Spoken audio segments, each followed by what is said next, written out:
Hi everyone, it's Elizabeth again, the friendly neighborhood dietitian. Thank you again for joining me. I'm here again. Who knew, right? So we have been talking about foods that aren't always healthy for us, even though they're kind of marketed as being healthy for us. On Monday we made granola. Now granola, when we buy it at the grocery store, tends to be pretty high in fat and high in sugar. Now, what is considered an added sugar is maple syrup, honey, corn syrup, high fructose corn syrup, of course sugar. Those are all considered added sugars. So we did add honey to the granola, so it did have some added sugar in it. But the thing is we can control how much sugar we put in it. I did put a link to another granola recipe on my YouTube page, and they use dates, which we wouldn't count dates as an added sugar. So that would have no added sugar if you decided to do dates instead of honey. So that's the nice thing about it. Whereas when we buy it at the grocery store, it tends to be really full of fat and sugar. Where when we make it at home, we have more control over it. Because you see, the thing is anything we make at home is going to be healthier than store-bought or restaurant versions of them. So another misconception that we're going to do today is going to be veggie chips. We often think veggie chips are really good for us. I hear this a lot in my office. But if you buy the veggie chips, like I know at Market Basket, which is our local grocery store, they have like this little tin, not tin, but it's a little plastic thing, and it's actually got the actual vegetables in there. But the thing is those vegetables have been fried or cooked in a lot of oil. They're definitely not a low-calorie food whatsoever. So that is just one example. Another example that people often tell me is they're having banana chips, those crispy banana chips. Those are definitely fried, so they're very high in fat as well. So what I wanted to do today was make some veggie chips with you. It's very easy, but it is a longer process than the other recipes I've made.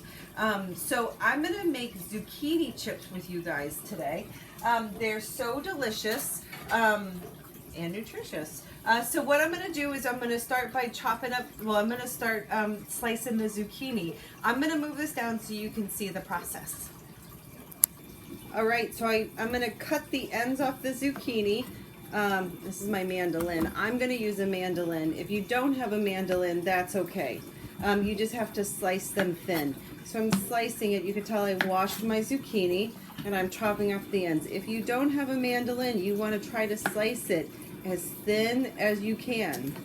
The nice thing about a mandolin is that it slices very thin for you and quickly. So you just run it over. Can you see this? They are very sharp. Some people are afraid of mandolins. And then you get these really thin slices. And some people are scared of mandolins, and rightfully so. That blade is very sharp and can really cut you. But as long as you follow the proper safety, which I'll use my guard when I get a little bit closer to the bottom, but you can see here, just beautifully uniform slices.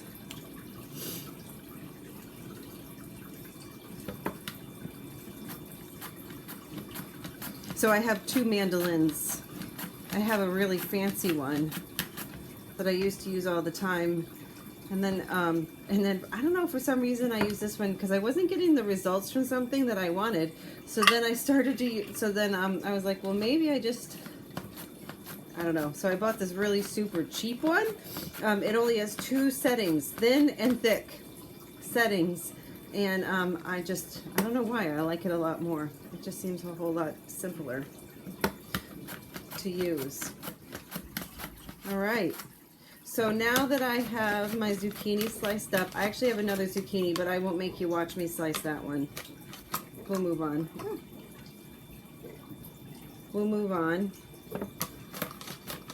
And then what we're going to do is, after we've sliced our zucchinis, and see our stack of sliced zucchini, is I have a tea cloth right here.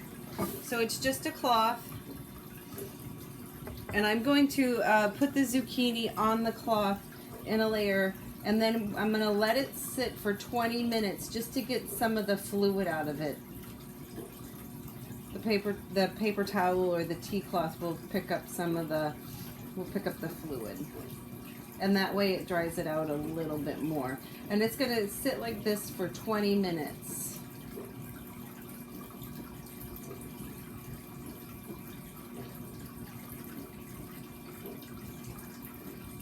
And I have another tea cloth that after 20 minutes I'm gonna dab them dry.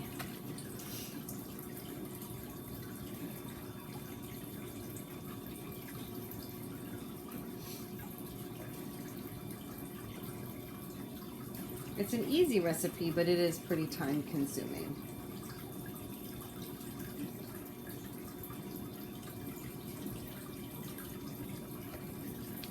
And I enjoy doing this recipe with those bigger zucchinis in the garden when they get a little too big to, like, really, they're just too big. Okay, so I'm gonna shut this off. I'll show you what this looks like, and then we'll come back in 20 minutes, okay? And there we have all of my little zucchinis on my tea cloth, and we'll come back in 20 minutes and dab it off, okay? So in the meantime, I'm gonna do some laundry. What else am I gonna do in the next 20 minutes? Straighten up a little bit, I guess, and then I'll come back. All right, see you then. All right, we are back. It's been 20 minutes, and my zucchinis have been sitting here, drying out just a little bit. And I'm just gonna dab them a little bit more.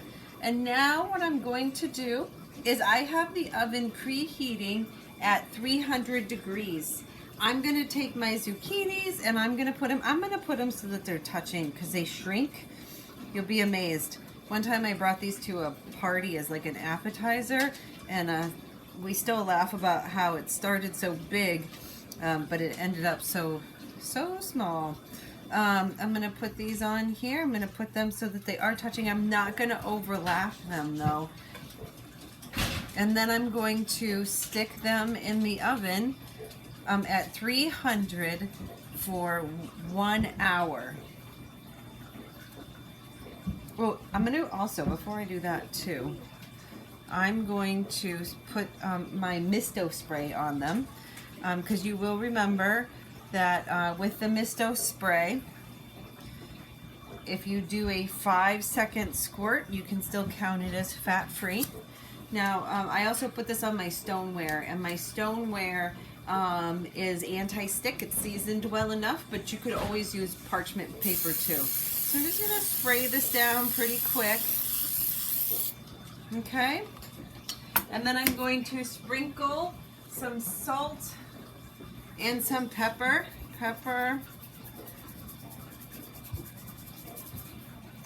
And some salt on there, and then I'm going to stick it in the oven at 300 for about an hour and 15 minutes.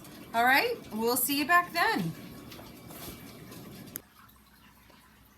The actual cook time was 40 minutes, and this is the end product. We got these little chips. They are so delicious. We have 3 more pans to go. Now, something I wanted to bring up was my patients will sometimes ask me about those veggie sticks, like veggie straws or those veggie chips.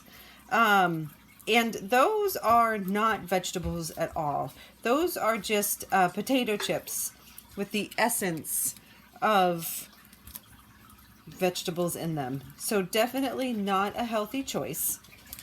These are much better, and we did cook them in not a whole lot of fat, so they're probably lower in fat. Well, I know they're lower in fat than what you would buy at the grocery store if you got these at the grocery store. So that's it for today. These look so good. We will see you again in a couple days, and like, subscribe, comment, share, all of that, so we can keep this going a little bit longer. Hopefully I get to return to work soon and you won't have to put up with me anymore. Thanks, guys. Bye. Not to mention, they are kid tested and mother approved. I think she likes them.